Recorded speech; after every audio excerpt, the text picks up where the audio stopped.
بعد فنواصل رسالة الكتاب بزاوية الإسلام بشكل الإيمان بالقدر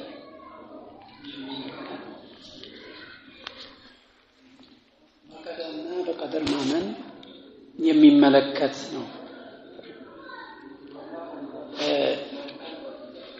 يقول المؤلف رحمه الله تعالى وبالقدر المقدور أيقن فإنه دعامة عقد الدين والدين أفيح وبالقدر المقدور በተወሰነ ውሳኔ አይቅን እርግጠኛ ሁን የቂን በል فإنه ይሄ ቀደር የሚባለው ነገር ዲዓመቱ ኢቅድ الدين የዲን ማሰሪያ ሩክን ነው። ዲዓማ ማለት ሩክን ወይም ዒማድ ማለት ዒማዱ ዲን በማለት የዲን ምሰሶ ማዕዘን ነው። ኢቅዱ ዲን የሚታሰርበት እንግዲህ አቂዳ ምን العقد የተያዘ ነው። አንድ ነገር አጥቆ ማሰር ለምን ሰውየው በቀልቡ በደንብ አምኖ የሚያዘው ነገር ስለሆነ ከአቅድ የተያዘው አቂዳ የሚለው እምነት ነው። ግን ያው ታስሮ የሚያዝ የማይፈታ ማለት ነው። ዲዓመቱ ኢቅድ የዲን አልእስላም ማሰሪያዎች ወይም መሰረቶች ሩክን ነው ማለት ዲዓማ ወይም ኢማድ ምሰሶ ነው። ወዲኑ አፍየሑ አቤት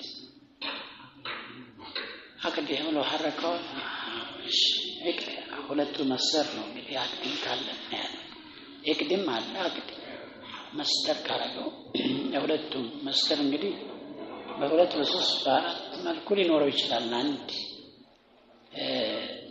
ፊዕል ማለት ነው። ወዲኑ አፍየሑ ዲን ሲባል ዋሲዕ ነው ሰፊ ነው። አፍየሕ ማለት ዋሲዕ በማና ዋሲዕ ሰፊ ማለት ብዙ ነገሮችን አካቶ ይዛል። ከነዛ ውስጥ አንዱ አልኢማን ቢልቀደር በቀደር ማመን ነው። ኢንሻአላህ ሰፋ ያለ ሸርሕ ነው الشيخ فوزان حفظه الله تعالى ورعاه يسطت በዚህ نظم ላይ እሱን እናያለን። الشرح الإيمان بالقدر هو الركن السادس من أركان الإيمان በቀደር ማመን እንግዲህ ከእምነት ማዕዘናቶች ስድስተኛው ማዕዘን ነው። ስድስተኛው ማዕዘን أتى جبريل عليه السلام النبي صلى الله عليه وسلم فقال أخبرني عن الإيمان جبريل እንግዲህ ነብያችን ጋር መጥቶ ስለ ኢማን ንገረኝ ሐዲሱ ጅብሪል በመባል የሚታወቅ ስለ ኢማን ንገረኝ ብሎ ጠይቋቸዋል። فقال صلى الله عليه وسلم الإيمان أن تؤمن بالله وملائكته وكتبه ورسله واليوم الآخر وتؤمن بالقدر خيره وشره الله ሲሰጡ እንግዲህ የኢማን ማዕዘናቶችን ጠቅሰዋል ማለት ነው። فجعل صلى الله عليه وسلم الإيمان بالقدر سادس أركان الإيمان الله ملائكتኛ ኢማን بالقدرን ስድስተኛው የኢማን ማዕዘን አድርገውታል በዛ ሐዲስ። والإيمان بالقضاء والقدر ቀضاና ቀደር የሚለው እንግዲህ ልዩነትና አንድነት ይኖረዋል። እሱ ሸርፍ ላይ ስለምናገኘው እንከተል። እሱ ዛሬው ደርስ ላይ የምናየው በአላህ ፍርድና ውሳኔ ማመን هو ማለት እሱ ነው እየተረጎመልን ነው። الإيمان بالقضاء والقدر ማለት الإيمان بعلم الله بالله سبحانه وتعالى እውቀት ማመን وتقديره በሱ ውሳኔ ማመን وتقديره الأشياء قبل كونها ነገሮችን ከመከሰታቸው በፊት መወሰኑን ማመን ነው ኢማኑ ቢልቀደር ማለት وبأفعال الله جل وعلا الله سبحانه وتعالى ተግባራቶች መጀመሪያ የወሰናቸው ናቸው ብሎ ማመን وإرادته ومشيئته የሱን ፍላጎት የሱን መሻትን ተከትሎ ነው የሚፈጸሙት የሚተገበሩት ብሎ ማመን وخلقه وإيجاده ይህን በዝርዝር ይነግረናል ችግር የለውም علم الله إرادة مشيئة خلق إيجاد የሚባሉ ነገሮችን ይተነትናቸው የሱን መፍጠርና ማስገኘት فهو أمر عظيم በቀዳና በቀደር ማመን እጅግ በጣም ትልቅ ጉዳይ ነው ትልቅ ርዕስ ነው ለምን ምን አርካን الإيمان አድርጎ ተቆጠረ ከእምነት ማዕዘናቶች ውስጥ አንዱ ነው አንገብጋቢ ጉዳይ ስለሆነ እነዛን ባንዱ የካደ ሰው ሙስሊም አይሆንም ሰውዬው وفي القرآن الكريم قوله تعالى በተከበረው ቁርአን ውስጥ ከፍ ያለው ጌታ የአላህ ንግግር አለ ምን የሚል وخلق كل شيء الله سبحانه وتعالى ማንኛውንም ነገር ፈጥሯል فقدره تقديرا መወሰንን ወስኖለታል መጀመሪያ ወስኖት ነው የፈጠረው ማለት ነው وقوله تعالى إنا كل شيء خلقناه بقدر እኛ ማንኛውንም ነገር በውሳኔ ነው የፈጠርነው እንዲፈጠር ወስነን አቀደን ነው የፈጠርነው ይላል አላህ Subhanahu Wa Ta'ala አይ قدر وقوعه የዛን ነገር መከሰት ወስኖታል ወሻአ ፈልጎታል ወሻአ وجوده መገኘቱን ፈልጓል وخلقه መፈጠሩን አላህ Subhanahu Wa Ta'ala ፈልጓል መፈጠሩን የማይፈልገው ነገር አይከሰትም وقدر صفاته ነገርየውን ብቻ ሳይሆን ባህሪውንም ወስኖታል የዛን ጉዳይ ووقته الذي يقع فيه የሚከሰትበትንም ጊዜ አላህ ወስኗል ይፈጠራል ማለት ብቻ ሳይሆን መቼ እንዴት ይሁሉ አብሮ ቀደር ውስጥ ገብቶ كل شيء ማንኛውም ነገር فهو مقدر من جميع الجهات ሁሉም ነገር በሁሉም አቅጣጫ የተወሰነ ጉዳይ አላህ የወሰነው ነው ማለት ነው እሱ ያልወሰነው ነገር አይፈጠርም ይታወቅ من جميع الجهات ሲል እንግዲህ ለአብራራ ነው በአራት መልኩ እንደሆኑ ጂሃቶቹ አንደኛው من جهات العلم به የዛን ጉዳይ እንደሚፈጠር የማወቅ አቅጣጫ በማወቅ በኩል አላህ ያውቀዋል ቀድሞ ማያውቀው ነገር አይፈጠርም ومن جهات كتابته في اللوح المحفوظ ማወቁ ብቻ ሳይሆን በጥብቁ ሰሌዳ ለውህ المحفوظ በሚባለው ኪታብ ላይ በመጻፍ መልኩ በዛም አቅጣጫ ያወቀውን ጽፎታል ومن جهات مشيئة الله له في وقته መፈጠር በሚፈለግበት ሰዓት የአላህን ሽቶት መሻአ ፍላጎት ይሄንንም አቅጣጫ ያዘ ማለት ነው ቀደር ስንል እነ አራት ነገሮች በደንብ ልናምንባቸው የሚገቡ በአንድ ሰው በቀደር አመነ ሲባል አራት ወሳኝ ዋና ነጥቦች አሉ ያሁን እሱን ነው እንግዲህ ሸርህ የሚያረጉልን እነዚህን አራት ነጥቦችን በደንብ ያብራሩልናል ومن جهة خلقه وإيجاده በመፍጠር በማስገኘት አቅጣጫ ስለዚህ ቀደር ስንል አራት ነገር ይላል አንድ علم الله العزلي يا الله يتنطق ነገሮች ከመከሰታቸው በፊት መቼ እንደሚከሰቱ እንዴት እንደሚከሰቱ ለምን እንደሚከሰቱ ጠንቅቆ ያለ ሁለት كتابته في اللوح المحفوظ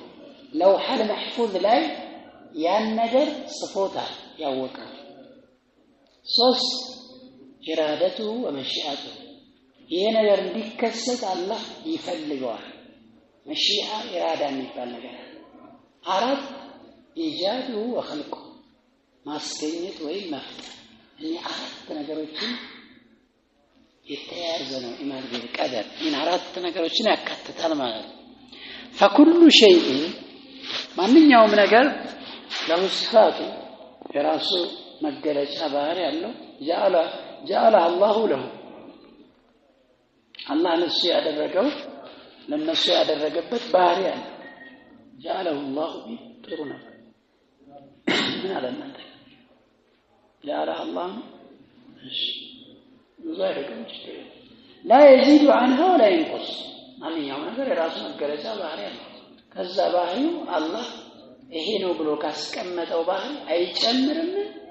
አይቀንስም هذا شيء مقدر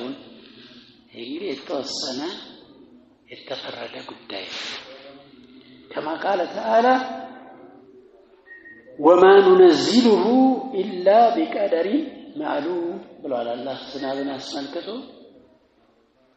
በተወሰነ ውሳኔ እንጂ አናወርደውም ብሏል ዝናብ ለምን ያህል መጠን እንደሚወርድ የት ቦታ እንደሚወርድ መጀመሪያው ተወስኗል እንጂ ድንገት የሚወጣ ነገር የለም ድንገት የሚጥል ነገር የለም አላህ ወስኖታል المطر معلوم كمية ዝናብ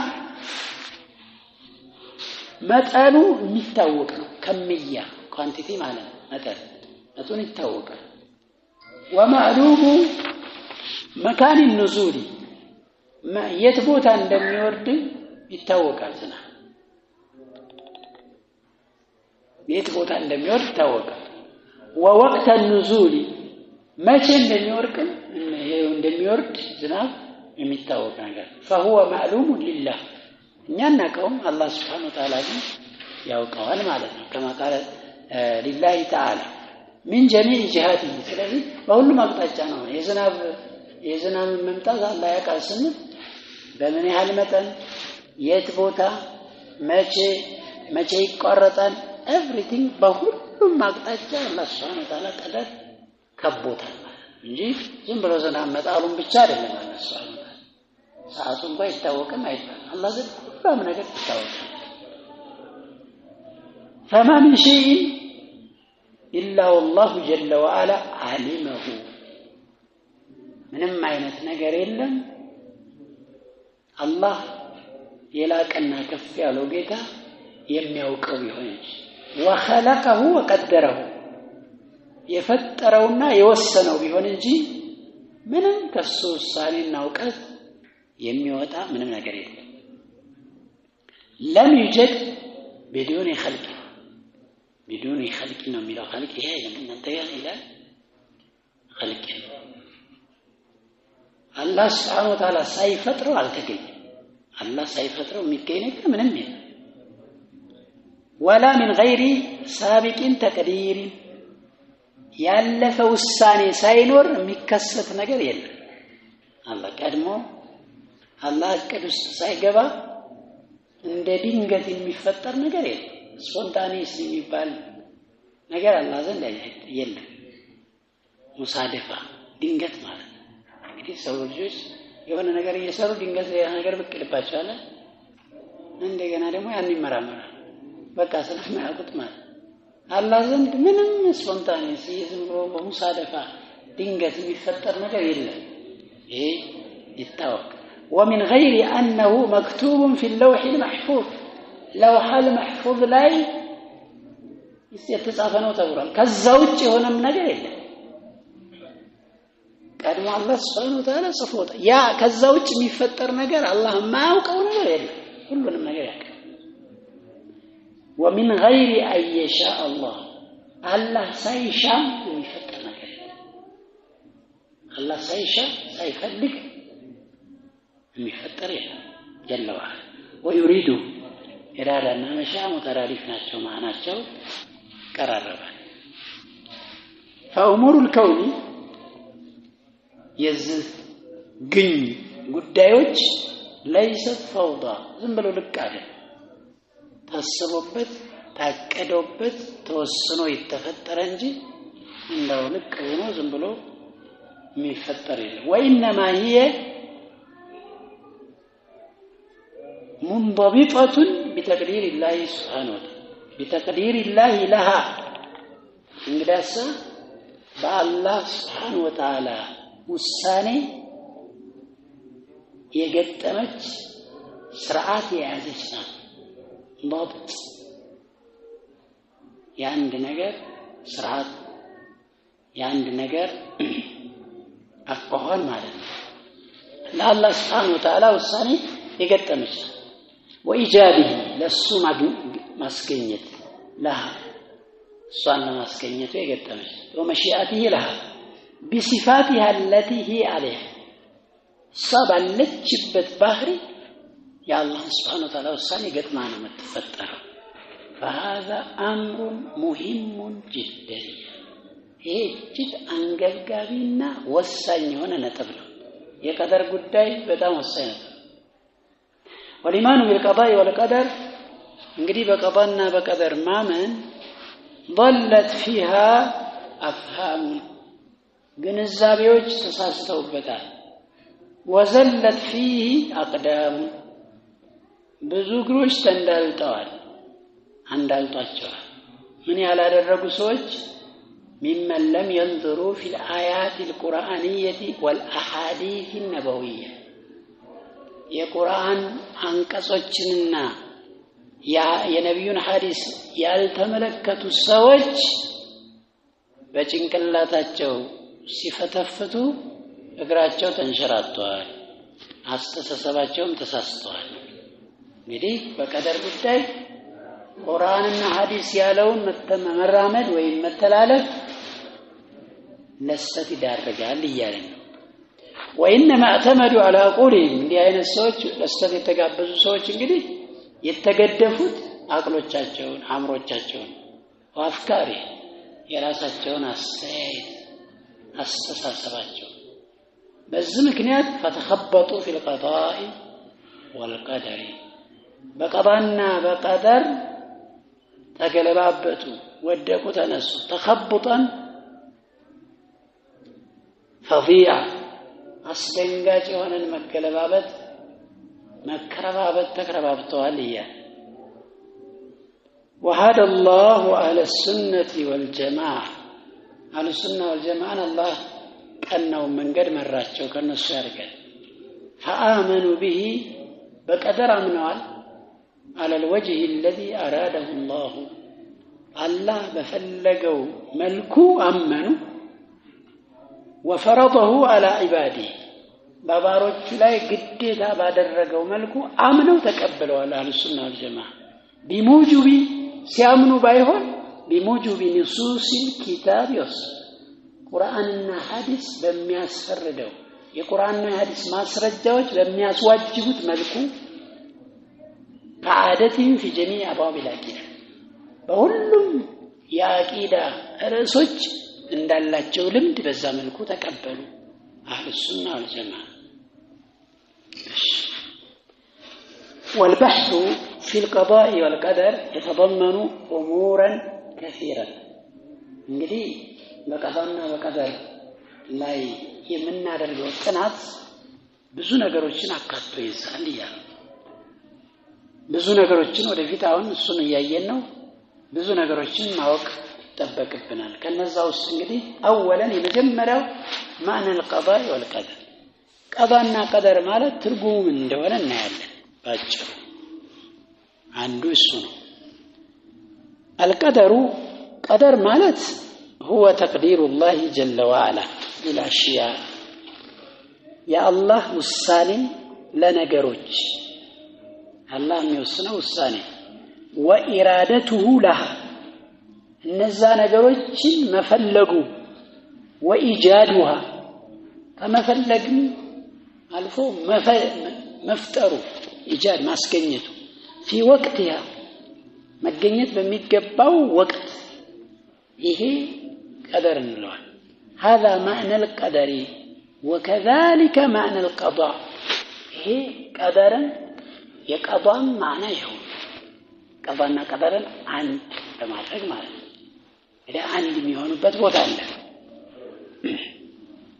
وغالبا يأتي التعبير بالقضاء والقدر በአብዛኛው ጊዜ ቀዳና ቀደር የሚለው ገለጻ ይመጣል ተያይዞ ማለት ነው الإيمان بالقضاء والقدر እንላለን በአብዛኛው ጊዜ ቀዳና ቀደርን ሳይለይ በዛ መልኩ እንገልጻለን ولا فرق بينهما የዚህ ሰዓት ሁለቱም ልዩነት አይኖራቸው إلا لكن أن القضاء أعم من القدر قضاء የሚለው ከቀደር أعم ነው أعم ማለት ሰፋ ያለ ትርጉም አለው ማለት ጠቅለል አድርጎ ከቀደር لأن القضاء قضاء የሚለው يأتي بمعنى القدر قدر በሚለው ማዕና ይመጣል የዚህ ጊዜ አንድ ይሆናል ትርጉሙ ቀደር ጋር بمعنى أن الله قدر الأشياء وقضاها إذا ساعات قضانا قدر كل النار ترجماتشو عندنا ويأتي بمعنى الفصل بين الناس بسويش مكاكل فرد مسطتم قضاء يبالغ عندنا دي ولا زي متى والحكم بينهم مكاكلاتشو بين مسطت فرد مسطت فيما اختلفوا فيه بتلايوبت ነገር ሰዎች ላይ ፍርድ ሲሰጥ قضاء يبالغ قضاء ማለት ፈረደ ነው አይደል ዳይ ፈረደ የሚል ትርጉም ይሰጣል የዚህ ሰዓት ከቀደር ለየት ይላል ማለት ነው ለምሳሌ አላህ ምን ይላል إن ربك يقضي بينهم يوم القيامة فيما كانوا فيه يختلفون ያንተ ጌታ በእነሱ መካከል የቂያማ ቀን ፍርድ ይሰጣል يقضي قضاء ሲለያዩበት በነበረው አጀንዳ ጉዳይ ፍርድ ይሰጣል ሁሉም ተዛዋላ ውጤቱን ያገኛል ስለዚህ ቀዷ የሚለው አንዳንዴ በሰዎች መካከል ፍርድ መስጠት ቀዷ የሚለውን ቃል ይይዛል ከቀደር ጋር አንድነት አለው ስለዚህ ቀዷ የሚለው አዓም ነው ሚነል ቀደር የሚለው ለዛ ነው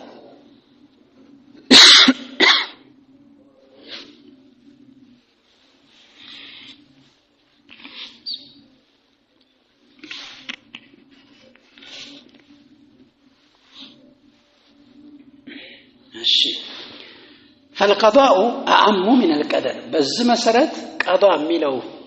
قال كقدر سفايا لمعنى له فبينهما عموم وخصوص بس مسرت እንግዲህ በመካከላቸው ጥቅልና ልዩ ማዕናዎች خصوصዎች አሉ ማለት ነው የቀዳና ቀደር ትርጉም በዚህ ባጭሩ ካየን ሁለተኛው ثانيا حكم الإيمان بالقضاء والقدر በቀዳና በቀደር ማመን ያለው ብይን ወይም ፍርድ ምን ይመስላል الإيمان بالقضاء والقدر واجب بالله ፍርድና ውሳኔ ማመን ዋጅብ ነው ይሄ ግዴታ ነው وفرض على المؤمن በአንድ ሙእሚን ላይ ግዴታ የሆነ ጉዳይ ነው ለምን ከተባለ لأنه ركن من أركان الإيمان الستة ምክንያቱም ከስድስቱ የኢማን ማዕዘናቶች ውስጥ አንዱ ማዕዘን አንዱ ይሄ ነው ولأنه إيمان بقدرة الله በቀዷና በቀደር ማመን ደግሞ ሌላው በአላህ ችሎታ ማመን አላህ Subhanahu Wa Ta'ala ቻይ ኃያል መሆኑ ولهذا قالوا ለዚህ ሲባል ዑለማዎች ምን ይላሉ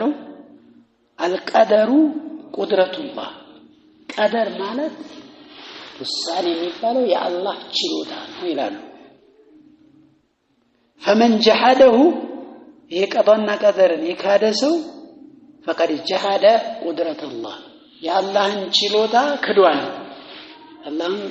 ቃዲርነት እየካደ ነው እንደካደ ነው የሚቆጠረው جل وعلا የላቀና ከፈረው ጌታ وفي بعض العبارات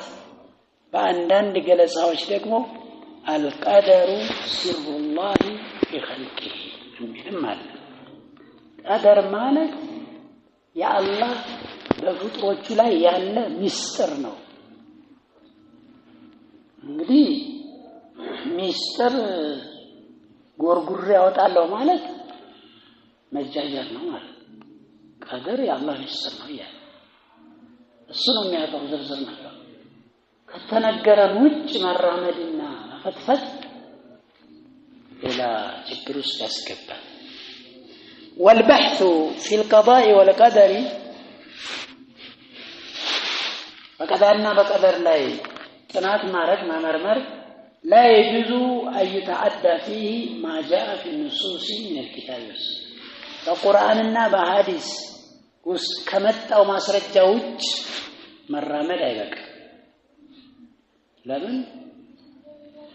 እንዲናቅ የሚፈለገው በቁርአንና በሐዲስ መጣ ከዛ ውጭ ያለው ያላ ምስጢር ያልመጣውንም የግድ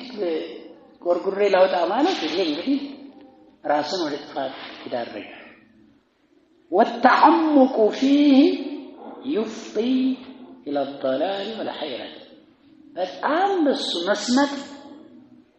ያደርሳል ወደ ጥመትና ወደ መዋለል ነው ያደርስ በቀደር ላይ በጣም ዲቴል ገብቶ ወደ ውስጥ ገብቶ መፈትፈት ሰውየው እንዲዋለልና እንዲጠም ሊያደርገው ይችላል ቁርአንና ሐዲስ ላይ ከመጣው ውጭ መራመድ ተገቢ አይደለም ለምን لانه سر الله في خلقه ቅድም እንደተባለው አላህ በፍጥሮቹ ላይ ያለ ሚስጥር ነው በቃ ቀባ አንተ ታዲያ አላህ ቀጥሮብኝ ነው ይላል ሰገር ስትለው ይተቃል እንዳልሰግድ ቀጥሮብኝ ነው እንዳልሰግድ ወይ እንደሰግድ የተቀደረውን ታውቃለህ አንተ ካንተ የሚጠበቀው የታዘዘው መስራት ይሄንን ልክ እንደሚያቀደር ለከለ ለውሐል መፍሩድ እንደሚያነብሰው ሆኖ የሚናገር ሰው አለ እንዲህ አርጎኝ አላህ እንዲህ አርጎኝ ነው አላሰግ ስገድ ቢለኝ እኮ ሰግድ ነበር ብሏል ስገድ ቢለኝ ያ ተነስና ስገድ ምን ይከለክላል እንዲህ ያደረጉ ሰው የሚጀጀሉ ሰዎች አሉ የዱንያቸውን ይወጣሉ ቀጥሮብኝ ነው ይሄ ቀደርኩ አኺራ ብቻ አይደለም ዱንያው ነው የዱንያው ላይ ስትይ ጋራ ሰበው ማድረስ አይደለም ተዘርፍተ ታደብር ታገኛለህ ይላል እና ዛሬ ቁጭ ብለህ ነው እንዴ ሳሰግድ የምትጀነት የሚገኝ ሰውም ሳታደርስ ስለዚህ ይሄ አንዳንዱ ስንፍና ነው ጥያቄው ነው ሳይሆን ስንፍና የአኺራውን ስራ ወደ ኋላ ለማለት ለስንፍና ይተከምበታል አንዳንዱ ደግሞ ግድ ያለህን ቀደር እያንዳንዱን ነገር ካላወቅ ብሎ ለመጎርጎር ይሞክራል ላ የተገቢ አይደል ከባድ ነው فأنت حين تتعمق أنت በጣም በሰመጥክ ጊዜ وتبحث فيه በጣም ስትመራመር لن تصل إلى نتيجة ውጤት ላይ አትደርስ ቀደር ላይ ሰምቼ እመራመራለሁ ካልክ ምንም ነቲጃ ላይ ውጤት ላይ አትደርስ ለምን لأنك تبحث عن شيء أسره الله جل وعلا الله ሚስጥር ያደረገው ነገር ላይ ነው እየመረመርክ ያለው እንዴት አገኘው الله ሚስጥር በርሰበታል عن خلقه ከፍጥሮቹ الله ሚስጥር ያደረገው ነው እየፈተሽክ ያለው وحسبك أن تؤمن به በቀደር ማመን ይበቃል ከዛው ታስ ያትልባ ወደውስ فما تعمق فيه أحد ووصل إلى نتيجته عندم سو በዚህ በቀደር ሰምጦ ውጤት ደረሰ አልተገኘ بل وصل إلى الحيرة والاضطراب ይልቁንም ወደ መዋለልና መንታታት ላይ ነው ቀደር ላይ ገብቼ ተተካለው ሲል መጨረሻ ላይ እንዲዋልን ነው ያደረገው ولذلك حسبك أن تتمشى مع النصوص الواردة في كتاب الله وسنة رسوله صلى الله عليه وسلم هذا ሲባል እንግዲህ በቁርአንና በሐዲስ የመጡት ማስረጃዎች ጋር መሄድ ነው አንተ ሊበቃ ከነሱ ጋር መጓዝ አለ ከዛው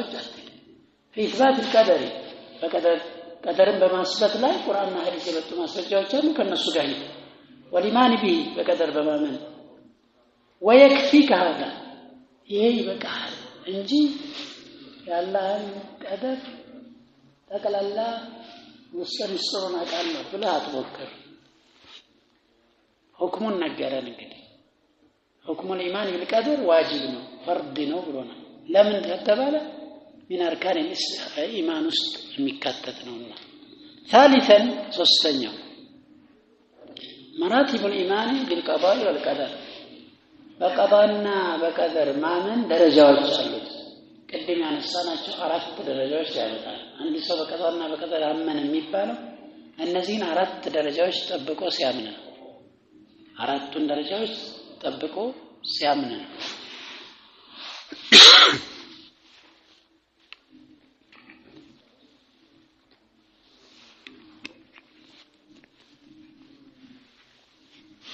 المرتبة الأولى يمجمّر درجة الإيمان بأن الله علم ما كان وما يكون معنى أنه الله سبحانه وتعالى يهونون يتكستون ودفيت የሚከሰተውን አውቋል ያውቃል ብሎ ማለት بعلمه الأزلي بطنت وقته الذي هو موصوف به يا እሱ የሚገለጽበት የሆነው የጥንት ወቀቱ አዘለን ወአበደን ከጥንትም ዘላለም የሚገለጽበት አላህ ዓሊም ነው ሲባል አዘለን ወአበደን ስለዚህ የመጀመሪያው በቀዳና በቀደር ማመን علم الله الأزلي يا الله የጥንት ወቀት የመጀመሪያው ነገሮች ከመከሰታቸው ከመጻፋቸው ምን ከማለታቸው በፊት አላህ Subhanahu Wa Ta'ala ምን እንደሚከሰት የት እንደሚከሰት መቼ እንደሚከሰት ቢከሰት ምን ሊሆን እንደሚችል ያውቃል ብሎ ማለት ይሄ መጀመሪያው መራቲቡ الإيمان بالقدر አንደኛው فما من شيء ምንም አይነት ነገር የለም إلا ويعلمه الله جل وعلا الله የሚያውቀው ነገር ቢሆን እንጂ ምንም አይነት ነገር የለም يعلم ما كان وما يكون እስካሁን የተከሰተውን የሆነውን ያውቃል ወደፊትም የሆነውን ያውቃል قال تعالى ይህን አስመልክቶ አላህ በርካታ የቁርአን አያት ያመጣሉ ሼኹ الله እንዲህ ይላል ሱረቱ አልአንዓም ላይ وما تسقط من ورقة አንዲት ቅጠል አትወድቅም إلا يعلمها ከዛፍ ላይ ቅጠል ወደ መሬት ዱብ ብላ የምትወድቀው አላህ የሚያውቃት ቢሆን እንጂ ولا حبة في ظلمات الأرض በምድር ጨለማዎች ውስጥ ቅንጣት ፍሬ አይወድቅም ولا رطب እርጥብም አይኖርም ولا يابس ደረቅም የለ إلا في كتاب مبين ግልጽ በሆነው መጽሐፍ ላይ የተጻፈ ቢሆን እንጂ ብሎ አላህ Subhanahu Wa Ta'ala እቺ እኛ ትኩረት ማንሰጣት ከዛፉ ላይ ቅንጥስ ያለች የምትወድቀው ቅጠል እንኳን አላህ Subhanahu Wa Ta'ala ዘንድ ያውቃታል ምን ያህል በምን ያህል ሰዓት ምን ያህል ቅጠል ሊወድቅልኝ ሌላውማ ተው የዛው ወቀት ለኛ አሁን ግምት ውስጥ ላናስገባው እንችላለን አይደለም እንደ ግዙፍ ነገሮች ይቀርና ሱረቱል ሙጃደላ ላይ ደግሞ አላህ ምን ይላል አለም ተዕለም እንደማለት አታውቅምን ان الله يعلم ما في السماوات وما في الارض الله በሰማያትና በምድር ውስጥ ያለውን በሙሉ የሚያውቅ ኑሩን አታውቅምን እወቅ ما يكون من نجوى ثلاثه ከአንድ ውይይት ነጅዋ ሽክሽክታ ይሉታል ቀስ ያለ ወግ ነው በተወሰኑ ሰዎች መካከል ሌላ የውጭ አካል እንዳይሰማቸው የሚያደርጉት መሽካሸክ ነጅዋ ይባላል የሙሐመድ አምላክ እንዳይሰማን ቀስ ብለን ነው ያያሉ ቁረይሾች በነብዩ ሰለላሁ ዐለይሂ ወሰለም እና በሱሐቦች ላይ ሴራ ያሴሩ ነበር ተነሱ ነበር ከአላህ ተደብቀው ቀስ ብለው አላህ ምን አላቸው ما يكون من نجوى አንድ ሽክሽክታ ወይ ውይይት አይሆንም ثلاثه ሶስት ሰዎች አይሆንም ኢላ هو رابعه አላህ አራተኛቸው ይሆናል ካላህ ተረክረው ይወያዩት የለም ولا خمسه الا هو سادسهم አምስት ሰዎች የማይኖሩ ስድስተኛቸው አላህ ቢሆን ይሰማቸዋል ነው ቀስበሩና እንዳንሰማ የሚባል ነገር የለም ከሰው ልትደበቅ ትችል ይሆናል الله سبحانه وتعالى تدبك ولا أدنى من ذلك ولا أكثر كزم ينسيهن كزي بزاش ويت አይኖርም إلا هو معهم እርሱ ከነሱ ጋር ቢሆን እንጂ አይነማ ካን የትም ቦታ ቢሆኑ የሚሰሩትን ስራ አቃለው አብራቸው ነኝ ይላል فهو يعلم ما يكون بين الناس ስለዚህ አላህ Subhanahu Wa Ta'ala በሰዎች መካከል የሚከሰተውን ነገር ያውቃል من الكلام ንግግርም ይሁን والنجوى ከከላም ዝቅ ያለ ነው ሽክሽክታ ወይም ወይት ቀስ ያለ ወይ فيما بينهم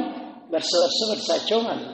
وهو سبحانه يعلم ما يسرون وما يعلنون ብሏል አላህ Subhanahu Wa Ta'ala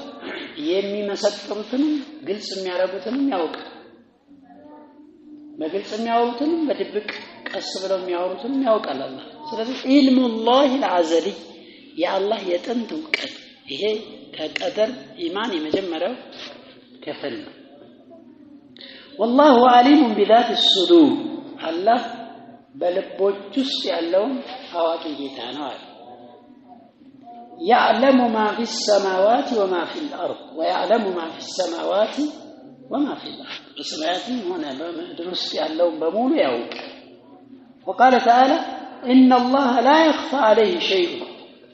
الله በሱ ላይ ምንም አይደበቅበት في الأرض ولا في السماء በምድርም ውስጥ ይሁን በሰማይ ምንም የሚደበቅበት ነገር የለም ብሏል ስለዚህ አልመርከበቱ ገና ነው አላለቀም ይሄንን ነው ያብራራው فعلم الله يا الله وقت شامل لما كان وما يكون لا تكسته لا تكسته ወደፊት ለሚከሰተው ያጠቃል የተከሰተው ብቻ አይደለም ያቀው ተከሰተው ብቻ ሳይሆን ወደፊት ሊከሰት የሚችለው ሁሉ ያቃል አስተሳሰብ የሱቀት ሻሚል አጠቃላይ ነው ማለት وما لم يكن لو كان كيف يكون ያልተከሰተው ያልሆነው ነገር ቢሆን እንዴት እንደሚሆን ያቃል ገና ያልተፈጠረ ነገር ቢፈጠር ምን ሊሆን እንደሚችል ያቃል አላህ ዕውቀቱ እጅግ በጣም ረቂቅ ነው ማለት ነው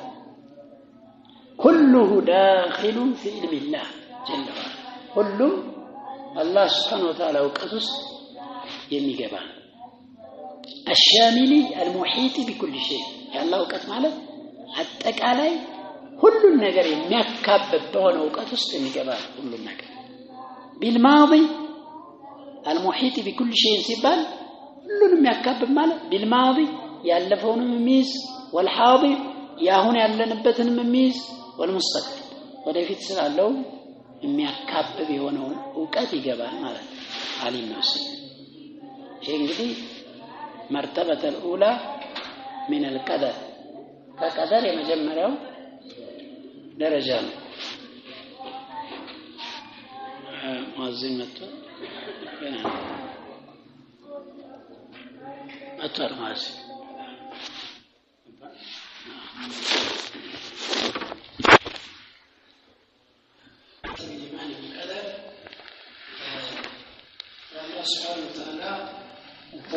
ወይም ቀደር የማመን ደረጃዎች ሁለተኛው የመጀመሪያው እንግዲህ علم الله العزلي بلنال ولتنياو أن تؤمن وتعتقد أن الله كتب في اللوح المحفوظ كل شيء ما منه أن تؤمن ملون ولا مستر معذور انشلالا ما من إنه وتعتقد يا أولو فكلبك وأترى بالتيز وأترى ما يزنو أن الله كتب في اللوح المحفوظ لوح المحفوظ تطبقوا ሰሌዳ ይሉታል እንግዲህ ትልቅ መዝገብ ነው አላህ Subhanahu Wa Ta'ala መቃዲር كل شيء የሁሉም ነገር ውሳኔ ያለበት ትልቅ መዝገብ ነው ለውሐል ማህፉዝ የሚባል እዛ ላይ ጽፎታል ያንን ያወቀውን ነገር በሙሉ እዛ ላይ ጽፎታል ብሎ ማመን كتابته في اللوح المحفوظ ይሄ ሁለተኛው የቀደር ደረጃ ነው واللوح المحفوظ لوح مخلوق لوح المحفوظ ማለት الله يفطروا لوح ነው لوح ማለት ያው لوح ታውቃላችሁ ድሮ ቁርአን ሲቀሩ ሎህ የሚባል ነገር አለ ሰሌዳ እንደማለት ግን ያው ቃሉን ትርጉም ነው የተናገሩት ለውሐል መሕፉዝ ሐቂቃውን አላህ Subhanahu Wa Ta'ala ነው የሚያውቀው لا يعلم كيفيته وسعته إلا الله የሱን እንደትነትና ስፋቱን አላህ ነው የሚያውቀው እጅግ በጣም ሰፊ ትልቅ ኪታብ إلا الله جل وعلا فهو عنده ይሄ ለውሐል መሕፉዝ የሚባለው እሱ ዘንድ ነው جل وعلا نؤمن به ونؤمن بالكتابة በለውሐል መሕፉዝ እናምናለን በሱ ላይ በተጻፈው ነገር እናምናለን وفي الحديث ይሄንን የሚጠቁሙ እንግዲህ ማስረጃዎችን ሲያመጡ በሐዲስ ውስጥ ምንም ይላል أول ما خلق الله تبارك وتعالى القلم ሁለት አይነት ቅራአት አለ አንዱን እየቀራው أول ما خلق الله تبارك وتعالى القلم ثم قال له اكتب አንዱ ቅራአት ይሄ ነው ሁለተኛው ቅራአት أول ما خلق الله تبارك وتعالى القلم بزم تكررتال مرفوع منصوب ماركه የመጀመሪያው ቅራአት أول ما خلق الله تبارك وتعالى القلم الله ቀለምን ወይ ብዕርን እንደፈጠረው እንዲህ አለው ጻፍ አለው የሚል ትርጉም ነው የሚይዘው ሁለተኛው أول ما خلق الله القلم ከሆነ ደግሞ አላህ መጀመሪያ የፈጠረው ብዕርን ነው ማለት ነው ግልጽ ነው እዚህ መጀመሪያ ከተፈጠረው ብዕር ነው የሚል ትርጉም ይይዛል አላህ ብዕርን መጀመሪያ እንደፈጠረው ካል ሌላም የቀደመ አካል ነገር ሊኖር ይችላል ዞሮ ዞሮ ብዕርን መጀመሪያ እንደፈጠረው እንዲህ አለው ነው ይሄንን እንግዲህ ሌላ ሐዲስ ስላለ ነው ሁለቱን ቅራአት የሚያስቀምጥ መጀመሪያ የተፈጠረው አርሽ ነው ወይስ ቀለም ነው ወደፊት እናየዋለን ነዙ ላይ ይዞላቸዋል ስለዚህ አላህ መጀመሪያ ብዕርን እንደፈጠረው ቃለ له اكتب ጻፍ አለው ብዕር ቀለምን ጻፍ አለው እንዴት ቀለም ደግሞ ሩህ አለው እንዴ አዎ አላህ ዘንድ የፈለገው ማዘዝ ይችላል يوم نقول لجهنم هل امتلأت የቂያማን ጀሃነምን ሞላሽ እንዴ እንላታለን ብሏል እሷ ደግሞ ወተቁሉ هل من مزيد ተጨማሪ አለ እንዴ ብላ ትናገራለች ስለዚህ አላህ ካናገራት ትናገራለች ቀለሙም እንደዚሁ ቃለ وما اكتب ይኸው ምንድነው ምጽፈው ብሎ ተናገረ ቃለ اكتب ما يكون የሚከሰተው ነገር በሙሉ ጻፍ وما هو كائن እንደው መሆን የሚችለው ነገር በሙሉ ጻፍ ኢላ أن تقوم الساعة ትንሣኤ እስከምትቆም ድረስ ቂያማ እስኪቆም ድረስ ያለውን ጻፋል فجرى بما هو كائن الى يوم القيامه በዛይ ሰዓት እስከ ቂያማ ቀን ድረስ የሚከሰተው ነገር በቀለሙ ላይ ፈሰሰለት ማለት ሙሉ በሙሉ ጻፈው ማለት وفي الحديث بل الحديث كتب الله مقادير الخلائق الله سبحانه وتعالى የፍጥሮችን ውሳኔ ጻፈ قبل أن يخلق السماوات والأرض ب50,000 سنة سماينا مريتن كمفتروا بفيت ب50 ዓመት سماينا مريتن كمفتروا ك50 ዓመት በፊት الله سبحانه وتعالى የነገሮችን ሁሉ ውሳኔ ጻፏታል وعرشه على الماء የሱ አርሽ ከውሃ በላይ ነው ይላል አርሹ ከውሃው በላይ ሆኖ እንግዲህ ከኩርሲይ በላይ ውሃ አለ ከውሃው በላይ አርሽ ነው ከአርሽ በላይ مخلوق የለም ከአርሽ በላይ ያለው ማን ነው አላህ Subhanahu Wa Ta'ala እንግዲህ ይሄንን ያመጡት ብዕር ቀለም የመጀመሪያ የተፈጠረ ነው ወይስ የሚቀደመው አለ የሚለው ነጥብ ሊያነሱ ነው فايهما اسبق የትኛው ይቀደማል العرش ام القلم አርሽ ነው ወይስ ቀለም ነው ቀድሞ የተፈጠረው በዚህ ላይ እንግዲህ ሁለት አስተያየት ስላለ የዑለማዎች قال قوم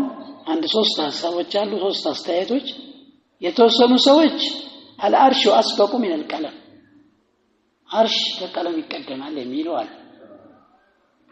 الثاني وقال قوم ሁለተኞቹ ደግሞ القلم أسبق من العرش أول ما خلق الله القلم ስለዚህ መጀመሪያ የፈጠረው ቀለም ነው ቀለም ነው የሚቀደመው ያሉ አሉ ሶስተኛዎቹ ቀውሙን ፈሰሉ ለዩ ተፍሲል አደረጉ ምን አሉ فقال ابن القيم ፈሰሉ ማለት እንግዲህ ያው ቀለም ከአርሽ አንፃር የመጀመሪያ አይደለም ከሌሎች ከአርሽ ውጭ ካሉ ሌሎች ነገሮች አንፃር ምንድነው የመጀመሪያ ፍጡር ነው በዚህ መልኩ ያስቀምጣሉ فقال ابن القيم رحمه الله تعالى ابن القيم الجوزي الله يجزاهنا من يلالو والناس مختلفون في القلم الذي كتب القضاء به من الديان سوج سلا قلم إلا يالو الله سبحانه وتعالى ديان ማለት الله حكيم قاضي እንደማለት ያ አላህ ፍርዱን የተጻፈበት የሆነው ያ አላህ Subhanahu Wa Ta'ala ፍርድ የተጻፈበት በሆነው ቀለም ላይ የተለያየ ሐሳብ አላቸው هل كان قبل العرش او هو بعده ይሄ ከአርሽ በፊት ነው ወይስ ከሱ በኋላ ቀውላኒ عند ابي العلاء الحمداني ابي العلاء الحمداني በሚባሉት ዓሊም ዘንድ ሁለት ንግግሮች አሉ ከአርሽ በፊት ወይስ በኋላ በሚል والحق إلى ابن القيم الجوزي والحق أن العرش قبل ትክክለኛው አባባል عرش ከቀለም በፊት ነው የተፈጠረው لأنه ምክንያቱም قبل الكتابة كان ذا أركان ከኪታባ በፊት የማዕዘን ባለቤት ሆኖ عرش ነበረ እዚህ عرش ይቀደማል ከቀለም ማለት ነው وكتابة القلم الشريف تعقبت إيجاده من غير فصل زماني وكتابة القلم بقلم مصحف يقلم مصحف مال الشريف يتكبرچو قلم تعقبت كعرش تكتلالي كኋላ ሆናለች إيجاده የአርሽን መገኘት ከኋላ ተከትላ መጣለች من غير فصل زماني የዘመን ልዩነት ሳይኖር عرش ወዳው እንደተገኘ ቀጥታ ምን ተፈጠረ ቀለም ተፈጠረና በኋላ ሌሎች ነገሮችን በዛ በቀለም አላህ Subhanahu Wa Ta'ala ጻፈ የሚለው ሐዲስ ከዚህ በኋላ ነው ማለት ነው ስለዚህ አሁን እንግዲህ ምንም እንኳን እክትላፍም ቢኖር የተለያየ ራእይም ቢኖር عرش ከቀለም ይቀደማል የሚለውን አመዛኝ ያደረጉ ነው فالكتابة مقارنة لوجود القلم كتابة صوف قلم ከመገኘት ጋር የተቆራኘች ናት አይደለም እንዴ አላህ ቀለምን እንደፈጠረው ምን አለው ነው ያለው ጻፍ አለው ስለዚህ መጻፍ ከቀለም መገኘት ጋር ተቆራኝቷል ማለት ነው حينما خلق الله فقال له اكتب صفاته الله ጻፍ አለው واما من حيث الوجود ከመገኘት አንፃር ስናይ فالعرش اسبق عرش ቀደማና ከቀለም عرش ቀደም وهذا هو قول الصحيح لل الشيخ فوزان حفظه الله تعالى ትክክለኛው ንግግር ይሄ ነው عرش ቀደም بقوله صلى الله عليه وسلم ነብያችን እንዲስላል ان الله قدر مقادير الخلق قبل ان يخلق السماوات والارض ب50,000 سنة وعرشه على الماء وعرشه على الماء عرشه كأقوها بلاينه هذه عرشه مفترون يقلسون وزهون الكر لا يمعنى هذه ككلام عرش الكلمان قدرها قبل الكتابة الذي يتشن عرش ككتابة بفيتنا يوسنات مالتنا ثم كتبها ከዛው በኋላ ቀለምን ከፈጠረው በኋላ ጻፈው የሚለውን እናስይዛል فالكتابة مقارنة لوجود القلم እንደማንም ጽሁፍ መጻፍ ቀለም ከመገኘት ጋር ተቆራኝቷል ووجود القلم يقلم መገኘት ደግሞ متأخر أو وجود العرش والعرش أسبق عرش ተቀዳሚ ነው ማለት ነው وهذه مسألة اضطرارية እቺንኮ ያው ተጨማሪ ሐሳብ ናት እዚህ ቦታ ላይ መምጣት ብዙም አላስፈለገም ነበር اضطرارية ማለት ጃሊብያ እንደማለት አዲሽናል ወይም ተጨማሪ ያው የዑለማዎችን ንግግር ለማምጣት ስንል ነው ولكن ነገር ግን لا بد من معرفتها ማወቅ ግን የማይቀር ነው ለምን لانها تدخل في مرتبة الكتابة ያቱም በቀደር ስናም ሁለተኛው የቀደር ደረጃ ኪታባ ነው كتابته في اللوح المحفوظ ስለዚህ ስለ ኪታባ ስናነሳ ቀለምን ማንሳታችን አይቀርም ቀለምን ስናነሳ ደግሞ መጀመሪያ የተፈጠረው ምንድነው የሚለው ነጥብ መነሳቱ ስለማይቀር ለዛ ያው እጥራድን ብትሆን ማወቁ አይከፋም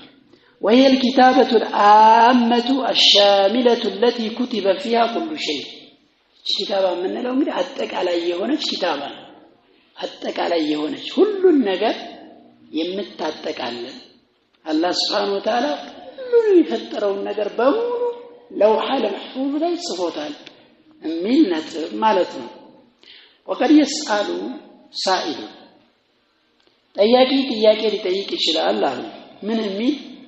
أليس الله يأمر الملك الموكل بالأجنة أن يكتب الرزق والأجل والشقاوة والسعادة الله سبحانه وتعالى ملائكان يعزلن دي በጽንስ ላይ የተወከለው መላእክት ምን እንዳረግ ሪዝቃችንን አጀላችንን ሸቂይ ነው ሳይድ የሚለውን እንዲጽፍ ያዛሉ የሚል ሐዲስ አለ ታዲያ ይሄኛው ጽሁፍ ለምን አስፈለገ ማለት ገና ሊጻፈበት አይደል ወይ መጀመሪያ ለውሐል መሕፉዝ ላይ ቀድሞ ተጽፏል ከተባለ ይሄ እንዴት ነው የሚል ጥያቄ ይጠይቅ ይችላል كما قال النبي صلى الله عليه وسلم ነብያችን በሐዲስ فيما رواه البخاري ومسلم بخاري ومسلم لا يتذكر حديث ነው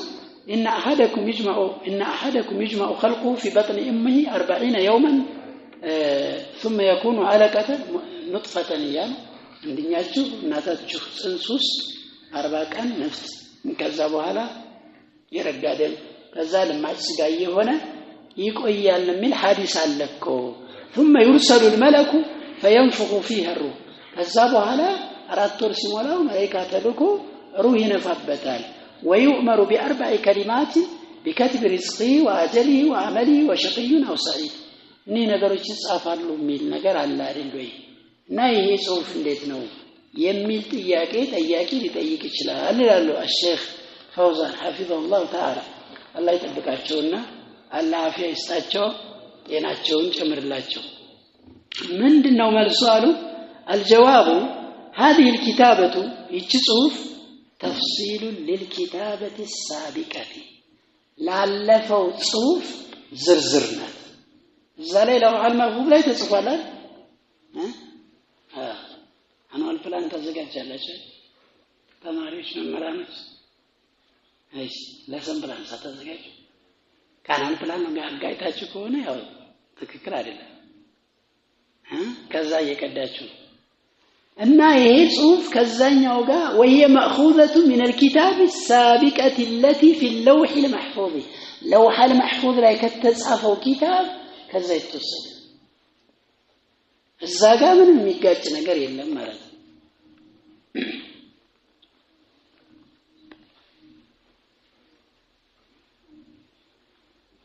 وجاء ايضا في ليله القدر ليله القدر لما اسملكتو كسو ጋር የተመጣ መረጃ አለ ان الله يقدر ما يجري في السنه الله سبحانه وتعالى በአመቱ ውስጥ የሚከሰተው ነገር ይወስንበታል ليله القدر ያቺ ሌሊት እንደው በጣም ውድና ልዩ ሌሊት ናት አይደለም እንዴ አሁን በጉጉት ሁሉም የሚጠብቃት በዛች ሌሊት ውስጥ በአመት ውስጥ የሚወሰነው ነገር ምን ሐያቲን ህይወት او موتين موت او جدب درك او خصب بلق يجدب تقاراني او رخص الاسعار ينورو ركاشነት او غلاء الاسعار ينورو ودነት ሁሉ በዛች ሌሊት ውስጥ ይወሰን او الحروب ጦርነት وغير ذلك وغير ذلك ሌሎችም ነገሮች ይወሰንበታል አላህ እንደገለጸልን هذا كله في ليلة القدر ይሄ በለይለተ القدر የሚወሰን ውሳኔ ነው ولذلك سميت بليلة القدر ያቺ ሌሊት ليلة القدر የሚል ስያሜ ተሰጥቷታል ለምን لانه يقدر فيها ما يجري في السنة በአመት ውስጥ የሚከሰተው ነገር ስለሚወሰንባት فيها يفرق كل امر حكيم በዛች ሌሊት ውስጥ فيها يفرق ይለያል كل امر ማንኛውም ነገር حكيم محكوم የተወሰነ አላህ የወሰነው ነገር በሙሉ የሚለይበት ሌሊት ነው ተብሏል ይሄም فالجواب عن ذلك كما سبق የዚህ መልሱ እንዳሳለፈው ነው أن الكتابة في ليلة القدر مأخوذة من الكتابة العامة في اللوح المحفوظ يا ليلة القدر والثاني كلوح المحفوظ لا يكسلفوا والثاني يتوسل انجي كذا ጋር የሚጋጭ አይደለም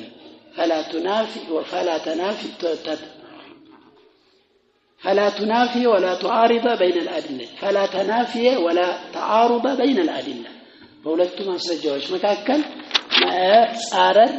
መቃረን የለውም ويدل على هاتين الدرجتين ለሁለቱ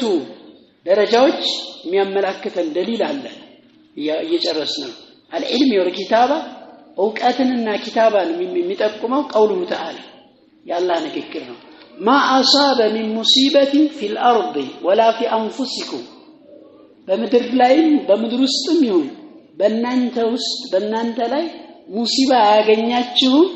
إلا في كتاب በኪታብ ላይ በለውሐ المحفوظ ላይ የተጻፈ ቢሆን እንጂ ያ ሙሲባ من قبل أن نبرأ الأنفس ማለት ነው ነፍሶችን ከመፍጠራችን በፊት ለበበሉ እኛ ሳንፈጠር እኛን የሚያገኝ ሙሲባ ተጽፏል አጃኢብ እኮ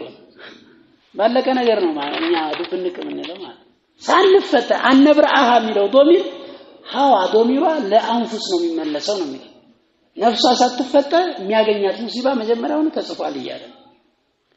يعني نجيدها ونخلقها